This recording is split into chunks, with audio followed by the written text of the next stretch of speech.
Hello friends and welcome back to another video from my YouTube channel, that is Vipin Sharma Biology Tutorials. And today we are talking about microbes in household items.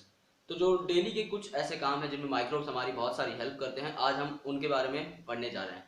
So if you have not watched the part 1 of this particular chapter, then you can go into the description and you will find a link of that particular video. So let's study about microbes.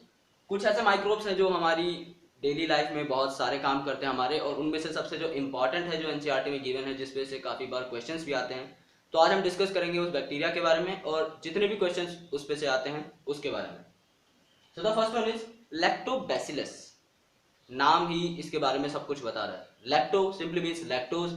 Lactose is a sugar which is a disaccharide जो बनता है दो sugars के combination से, that is glucose and galactose, which forms lactose. यानी कि lactose बन रहा है ग्लूकोज एंड गैलेक्टोज से, और lactose is a milk sugar. Bacillus simply means rod like bacteria. ये एक बैक्टीरिया है जिसकी रॉड लाइक शेप होती है, जो कि हमने लास्ट लेक्चर में डिस्कस भी किया था, रॉड लाइक बैक्टीरिया के बारे में, एंडोस्पोर के बारे में और it's different kind of structures and transformations, जो कि हम पढ़ चुके. अगर आपने वो वीडियो नहीं देखी तो डिस्क्रिप्शन में जाके देख लीजिए. It is also known as lab. Lab simply means lactic acid bacteria. तो अब इन सब बातों से क्या पता लग रहा है हमें? लैक्टोबैसिलस, इसमें आ रहा है लैक्टोज. लैक्टोज सिंपली मीन्स ये मिल्क की ट्रांसफॉर्मेशन में हेल्प करता है, और ये मिल्क से क्या बनाता है? It changes milk into curd. तो इस बैक्टीरिया की इंपॉर्टेंस है क्योंकि कर्ड हम अपनी डेली लाइफ में यूज करते हैं, दही जो है, और वो जमाने में जो सबसे इंपॉर्टेंट चीज है वो है लैक्टिक एसिड बैक्टीरिया, यानी कि लैब, या फिर जिसे हम कहते हैं लैक्टोबैसिलस. और इसके नाम से इसकी प्रॉपर्टीज आराम से डिफाइन हो सकती हैं. लैक्टोबैसिलस, इसकी शेप, इसकी स्ट्रक्चरल प्रॉपर्टीज और इसका फंक्शन, यानी कि लैक्टोज और लैक्टिक से आराम से पता लगता है. अब ये दूध को दही कैसे बनाता है, उसमें सबसे ज्यादा जरूरी है इसकी प्रॉपर्टीज. इसके नाम में एक चीज है लैक्टिक एसिड बैक्टीरिया. तो यहां पे हमें इस वर्ड को पकड़ना है, दैट इज एसिड. ये कुछ एसिड सिक्रीट करता है. इट सिंथेसाइज और secrete some kind of acids जो कि partially digested milk proteins, again दोबारा सुनिए, पार्शियली डाइजेस्टेड मिल्क प्रोटीन्स को ये एसिड कोएगुलेट कर देता है.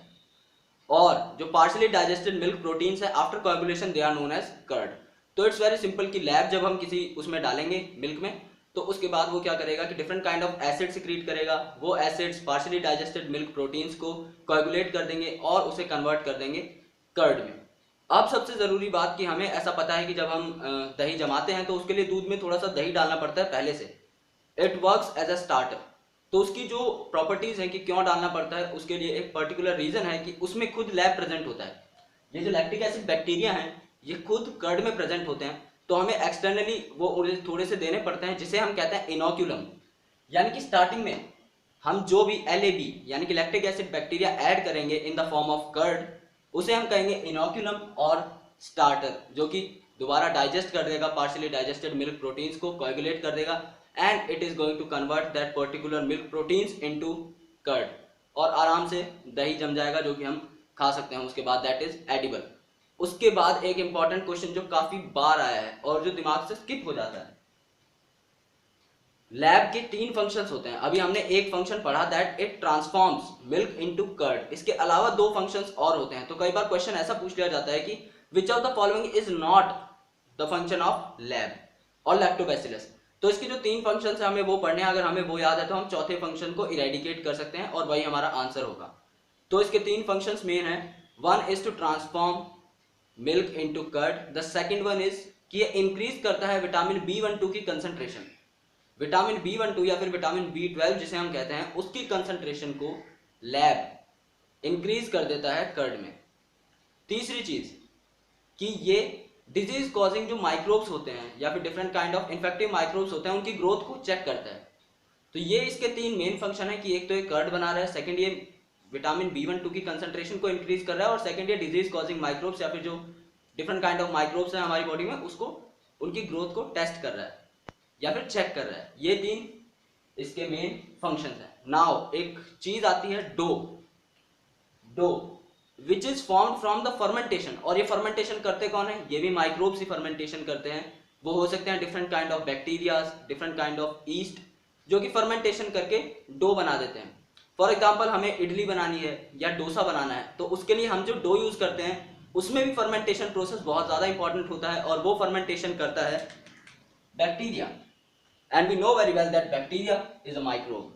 तो ये सारी चीज़ें आपस में कोऑर्डिनेटेड हैं कि हमें जब भी डो बनाना है, इडली बनानी है, डोसा बनाना है, या फिर कोई और डिश बनानी है, ब्रेड भी बनानी है, तो उसके लिए हमें डो की ज़रूरत पड़ती है। हम आटा वाटा गूंथते हैं, मैदा गूंथते हैं, तो उसके हमें जो प्रिपरेशन है वो करनी पड़ती है, और उसकी जो फर्मेंटेशन होती है that is by the bacteria. कई बार डो पफ्ड हो जाता है, पफ्ड हो जाता है मतलब फूल जाता है, ऐसा कुछ। उसका जो मेन रीजन है कि यहां से रिलीज होती है एक gas which is known as carbon dioxide. हम सब जानते हैं कार्बन डाइऑक्साइड गैस के बारे में।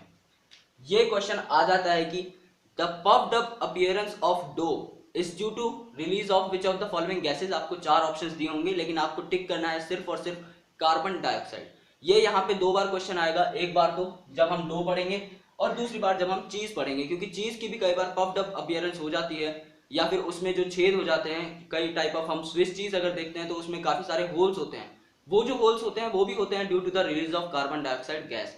तो इट बिकम्स वेरी इंपॉर्टेंट कि हम कार्बन डाइऑक्साइड की जो है इंपॉर्टेंस इन सब चीजों में समझे। सो जो फर्मेंटेशन होगी, डो जब फर्मेंट होगा, वो उसे फर्मेंट करने के लिए हमें माइक्रोब की जरूरत पड़ेगी। वो हो सकता है bacteria in case of idli and dosa. अगर हमें बनानी है ब्रेड, तो ब्रेड कहां पे बनती है? बेकरी में। बहुत ही आसान चीज है। तो याद करने की एक ट्रिक है कि ब्रेड का जो डो होगा वो फर्मेंट करने के लिए एक ईस्ट लगेगा जिसका नाम है बेकर्स ईस्ट। अब इसे बेकर्स ईस्ट इसलिए कहेंगे क्योंकि ब्रेड जो है बेकरी में बनती है। It's very simple.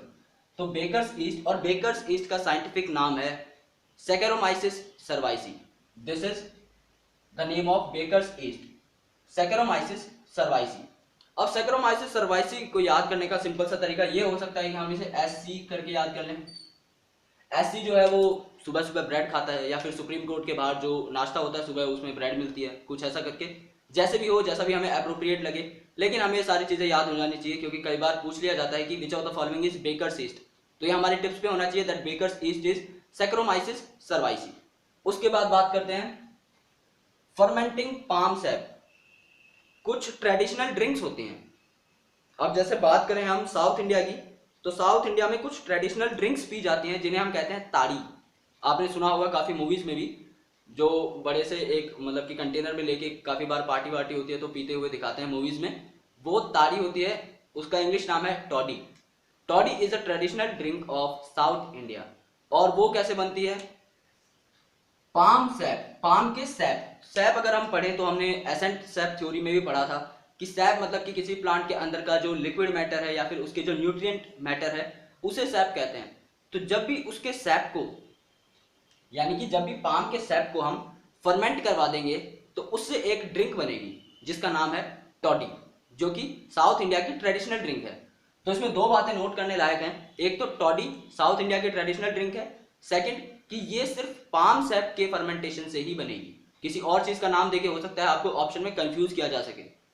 तो आपको ये ध्यान रखना है कि पाम सैप के फर्मेंटेशन से बनेगी एक ट्रेडिशनल ड्रिंक जिसका नाम है टॉडी। अब काफी और चीजें हैं जिनकी फर्मेंटेशन हम कर सकते हैं। फॉर एग्जांपल अभी अभी हमने फर्मेंटेशन से डो बनाया था जिससे बनता है इडली डोसा। उसके बाद हमने डिफरेंट काइंड ऑफ फर्मेंटेशन करके ब्रेड बनाई। अब हमने पाम सैप का फर्मेंटेशन करके टॉडी बनाई। तो इसी तरीके से हम काफी सारे फूड आइटम्स बना सकते हैं। बैम्बू का जो शूट है उसकी फर्मेंटेशन अगर हम कर दें तो उससे भी फूड कोई बन सकता है, फिश की फर्मेंटेशन से या फिर सोयाबीन की फर्मेंटेशन से। सो ये भी कुछ काइंड ऑफ फूड मटेरियल्स हैं जो कि बनते हैं from the fermentation which is done by microbes, various kind of microbes which may be yeast, which may be fungi, which may be bacteria। तो ये सारी प्रॉपर्टीज चल रही हैं माइक्रोब्स की डेली आइटम्स में, क्योंकि फूड जो है एक नेसेसरी आइटम है, डेली आइटम ही है। अगर हम बात करें फूड की तो बहुत ज़्यादा नेसेसरी है हमारे लिए फूड। इसीलिए अब चीज, इस पे एक क्वेश्चन आता है काफ़ी बार और बहुत ज़्यादा इंपॉर्टेंट है, दिमाग से स्किप हो जाता है और एनसीईआरटी में हाईलाइट करके भी नहीं दिया हुआ। चीज is one of the oldest food material formed by the fermentation.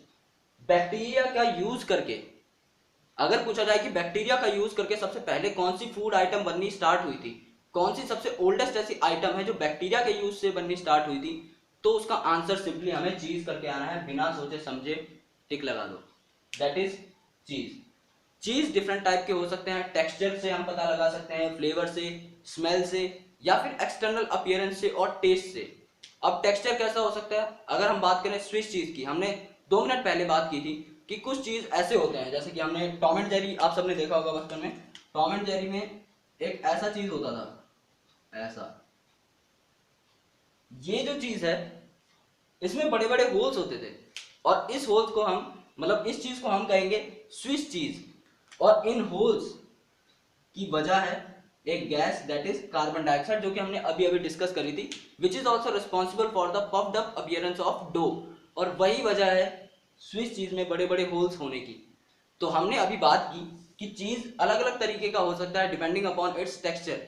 तो टेक्सचर की बात जब आती है, तो अगर हम अपीयरेंस की बात करें, तो जो स्विस चीज है उसमें काफी बड़े बड़े होल्स होते हैं। तो ये इसकी अपने आप में एक कैरेक्टरिस्टिक प्रॉपर्टी है कि अगर हमें पता लगाना है, हमें 3-4 चीज दे दिए गए और हमें पता लगाना है स्विस चीज कौन सा है, तो उसमें हम देख लेंगे कि किस चीज में बड़े बड़े होल्स हैं due to the carbon dioxide gas. अगर हमें पता लग जाए कि उसमें होल्स हैं तो हम आराम से बता सकते हैं कि वही स्विस चीज है।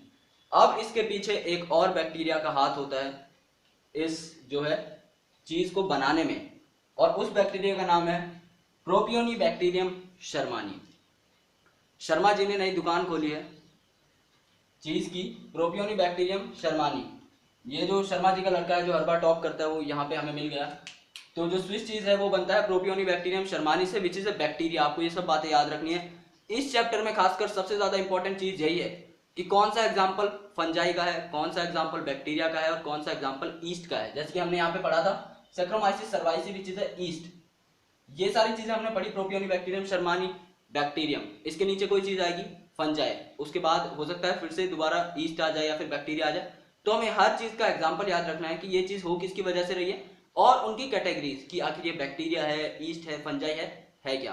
कि कई बार क्वेश्चन ऐसा ही पूछ लिया जाता है कि एक साइड में आपको दिए जाएंगे कॉलम्स, सेक्रोमाइसिस सर्वाइसी, प्रोपियोनी बैक्टीरियम शर्मानी और डिफरेंट काइंड ऑफ बैक्टीरिया और ईस्ट, उनके साइड में उनकी कैटेगरी पूछ ली जाएगी कि ये प्रोटोजोआ है, फंजाई है, बैक्टीरिया है, ईस्ट है, या फिर मतलब आखिर ये है क्या। उनको आपको मैच करना होगा। तो इस क्वेश्चन के लिए आपको सबसे ज्यादा जरूरी है कि आप उनकी कैटेगरी को भी आराम से देखें।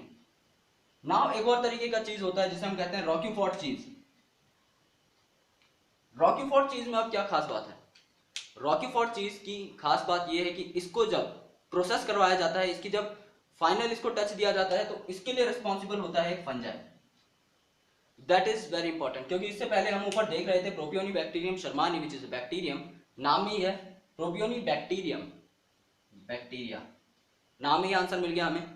तो ये जो बैक्टीरिया है, क्योंकि अब ये नीचे जो है फंजाई है, तो यहाँ पे कंफ्यूजन क्रिएट नहीं होनी चाहिए हमारे पास कि कौन सा बैक्टीरिया था और कौन सा फंजाई था। तो इस लेक्चर में हमने पढ़ा कि डेली लाइफ में माइक्रोब्स हमें कैसे कैसे हेल्प करते हैं, जहाँ पे हमने पढ़ी लैब, उसकी इंपॉर्टेंस वगैरह, उसके मेन 3 फंक्शन, यानी कि the synthesis of curd, increase of vitamin B12 और checking the growth of different kind of disease causing bacterium. उसके अलावा हमने पढ़ा अबाउट डिफरेंट काइंड ऑफ चीज, उनके टेक्सचर, फ्लेवर और टेस्ट को लेकर, प्रोपियोनी बैक्टीरियम शर्मानी के बारे में, फर्मेंटिंग पाम सबसे बनता है toddy, different kind of food materials which are formed by the fermentation which may be caused by different kind of bacteria or different kind of yeast. So इसके आगे हम जो लेक्चर्स पढ़ेंगे उसमें इस चैप्टर की और डिटेल आएगी। Thank you so much guys for watching this video. ये था पार्ट 2 इस पर्टिकुलर चैप्टर का। पार्ट 1 आप डिस्क्रिप्शन में देख सकते हैं, and stay tune for the next parts. अगर आप मेरी वीडियो पहली बार देख रहे हैं तो हिट सब्सक्राइब बटन, एंड अगर आपको ये वीडियो पसंद आए then hit like button. Thank you so much again for watching this video guys.